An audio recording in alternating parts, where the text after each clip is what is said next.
Cendrillon aimait tellement la danse classique qu'elle espérait un jour devenir danseuse étoile. Elle partagea son rêve avec le prince, puis entra à l'école de danse classique la plus célèbre du royaume.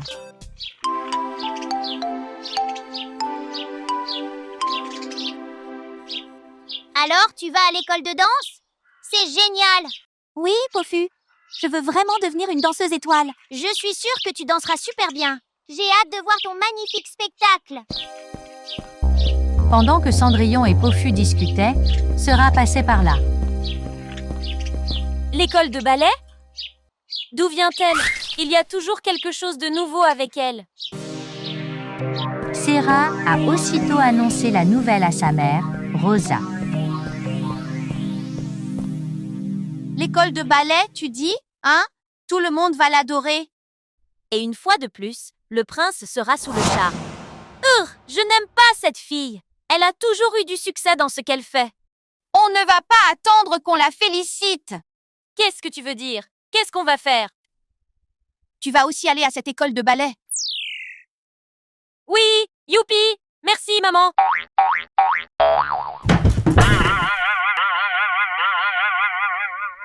De toute façon, ne t'inquiète pas. Je me chargerai de la danse. Cendrillon était surprise de voir Sera à l'école de ballet. Oh, Sera, je ne savais pas que tu aimais le ballet. Je suis une danseuse étoile née, mais je ne peux pas en dire autant de toi. Tu ne m'as même pas vue danser. Nous verrons bien. Je ne sais pas ce que sera fait ici. Ne fais pas attention à elle.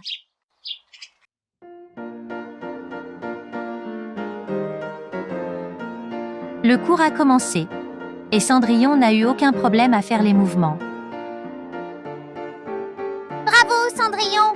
Tu es formidable! Cependant, Sera avait du mal. Penche-toi davantage. Tu peux le faire. Et c'est plus fort. Je n'y arrive pas. C'est trop dur.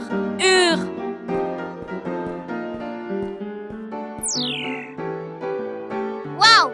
Extraordinaire! Ce n'est pas possible. Rosa et Sera étaient malheureuses de voir Cendrillon réussir. Cette fille est vraiment douée. Tu ferais mieux de penser à quelque chose maintenant. Pendant que Cendrillon est félicitée, je suis embarrassée. Ne t'inquiète pas.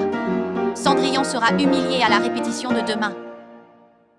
Quel est ton plan? Le lendemain, Rosa et Sera sont allées à l'école tôt et ont comploté contre Cendrillon.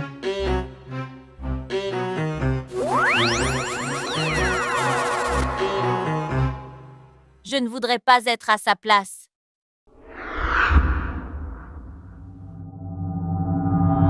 Il semble y avoir quelque chose de bizarre avec mes chaussures. Elles ne sont pas là où je les avais laissées. Attends une minute. Qu'est-ce que c'est? Un sort d'épines a été jeté sur mes chaussures. Un sort d'épines? Qu'est-ce que c'est? Cela signifie que des épines pointues apparaissent partout où ce sort est jeté. Quoi d'aide? Qu'est-ce qui ne va pas avec tes chaussures? Très bien. Voyons comment sera son sort.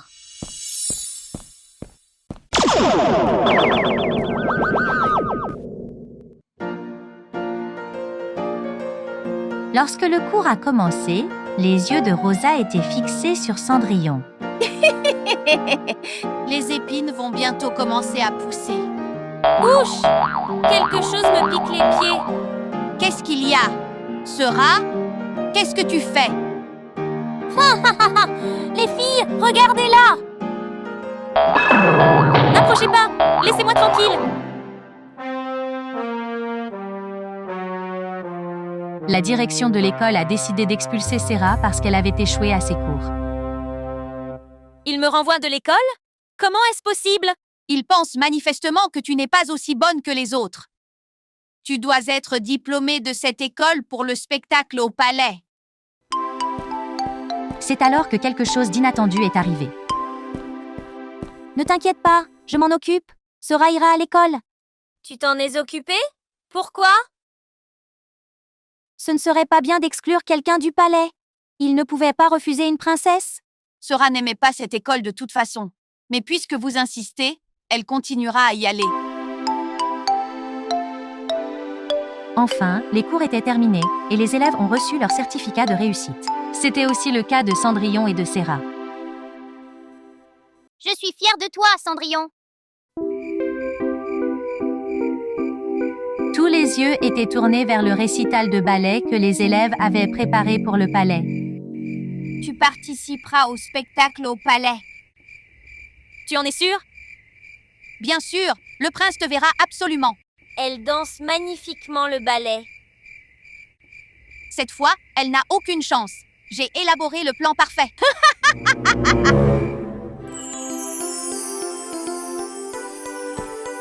Avant la représentation, le prince a rendu visite aux élèves de ballet et leur a souhaité bonne chance.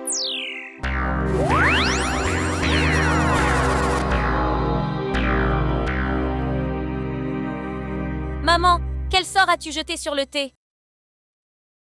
Quelque chose pour l'empêcher de tenir debout.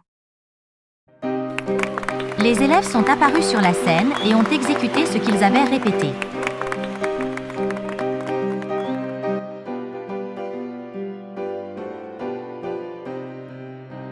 C'est Cendrillon maintenant. Je ne me sens pas bien. Je crois que le thé m'a rendue malade.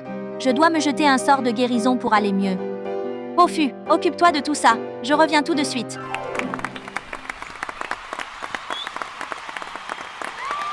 Cher public, Cendrillon va se produire après avoir changé de vêtements. J'ai hâte de voir le spectacle. On va bien s'amuser.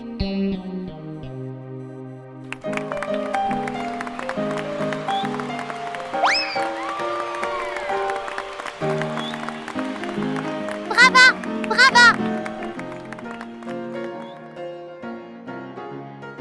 Quoi? Il ne se passe rien? Elle danse merveilleusement bien. C'est étrange. Nous aurions dû ressentir l'effet de mon sort à présent. Le public était sous le charme de la performance de Cendrillon. Avez-vous vu comment le prince a été séduit par elle? Alors Serra est montée sur scène.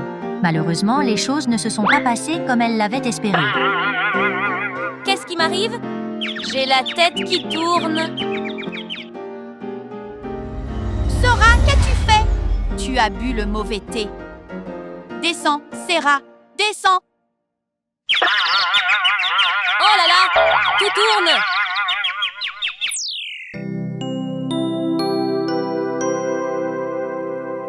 Avoir des pouvoirs magiques est utile, Pofu. Au moins, je peux me protéger de ces deux sorcières. Nous pouvons aussi nous moquer d'elles.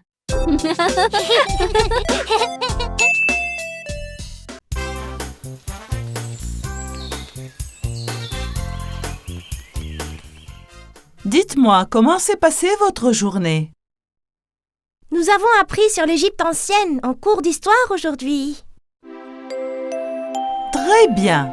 J'ai lu des livres sur l'Égypte.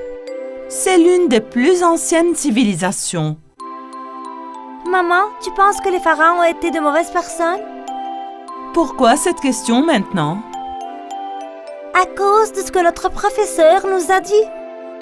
Les pharaons étaient des chefs d'État et aussi les plus hauts prêtres d'Égypte il y a des milliers d'années. Écoutez. Mère Gèvre se leva de sa chaise, se dirigea vers la bibliothèque et revint avec un livre. Elle se rassit et commença à le feuilleter. Voilà, j'ai trouvé. Voyons qui étaient les pharaons. Le premier pharaon a vécu il y a environ 3000 ans. Le système pharaonique se transmettait de père en fils. Les pharaons ne traitaient pas bien leur peuple. Il y avait beaucoup de pauvres. La vie n'était pas trop facile dans ce temps-là. Beaucoup de mystères entourent encore les pyramides.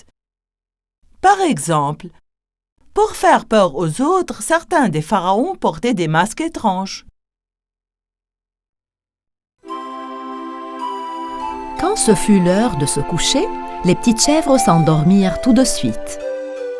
Elles rêvèrent toutes deux choses qu'elles avaient lues. À ce moment-là, la pièce se mit à briller. La lumière venait de l'extérieur et elle était si vive qu'elle a réveillé les petites chèvres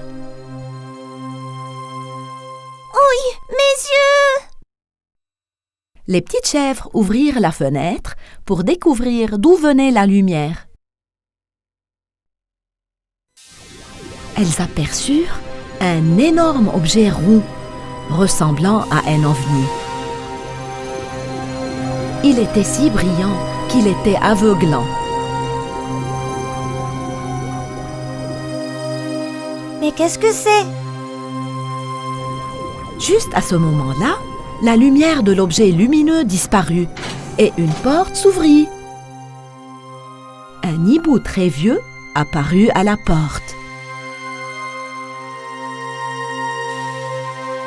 Les petites chèvres s'approchèrent du vieux hibou avec hésitation. Venez avec moi, faites vite. Nous avons besoin de votre aide. C'est un vaisseau spatial? Oh non, une machine à remonter le temps. Je viens de milliers d'années en arrière. Je suis ici pour vous ramener dans le temps. Vous seul pouvez nous sauver du méchant pharaon. Vous me comprenez? T'as dit nous? Mais que pouvons-nous faire? Mes chers, vous avez vaincu le méchant loup ici. Vous pouvez sûrement faire de même pour nous là-bas.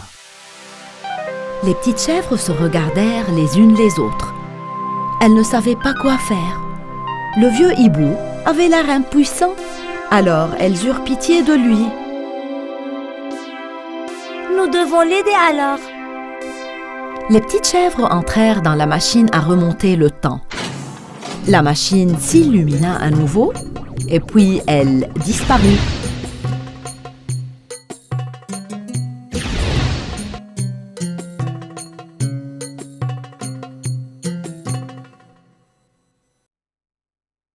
Regardez ces énormes monuments là-bas! Les pyramides! Très bien les enfants. Nous sommes en Égypte, dans l'Égypte ancienne. Que va-t-il se passer maintenant? Cette pyramide est en train d'être construite par le pharaon Toutankhamun. Il se concentre sur la construction de la plus grande pyramide du monde qu'il a ignoré la souffrance de son peuple. Les gens meurent de faim et endurent la pauvreté et les maladies. Quelqu'un doit mettre un terme à cela. Le pharaon a perdu la tête. Il vaut mieux le chasser du pays totalement. Nous devons planifier quelque chose. Les petites chèvres se blottissaient et chuchotaient. Oui, ce sera comme dans les livres que nous avons lus. Le vieux hibou était curieux et voulait savoir de quoi elle parlait. Tout le monde a compris son rôle? Oui, je pense que ce sera comme dans les livres que nous avons lus à l'école. Une fois que le vieux hibou leur apporta les matériaux dont ils avaient besoin, ils se dirigèrent vers le palais de Toutankhamon. À l'extérieur du palais, une petite chèvre grimpa sur les épaules d'une autre, tandis que les autres les enveloppèrent de bandages.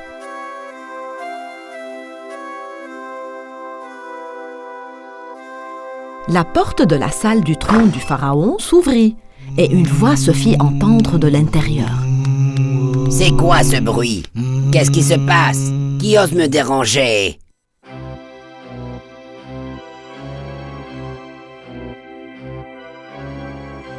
Les deux petites chèvres qui avaient été bandées ensemble comme une momie se mirent à vaciller vers le pharaon en faisant des bruits bizarres.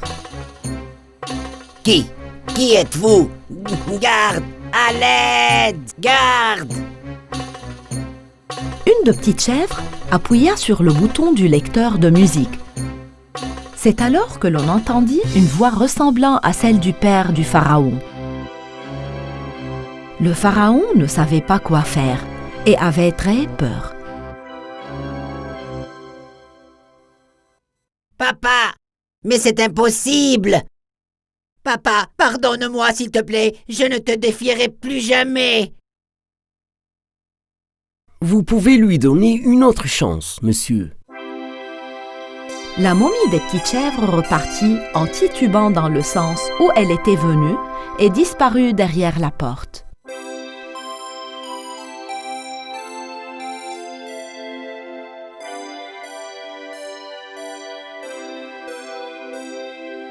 Votre plan était parfait, les enfants. Merci bien, merci beaucoup. Allez, entrez pour que je puisse vous ramener. Les petites chèvres entrèrent dans la machine à remonter le temps. Tout était sombre.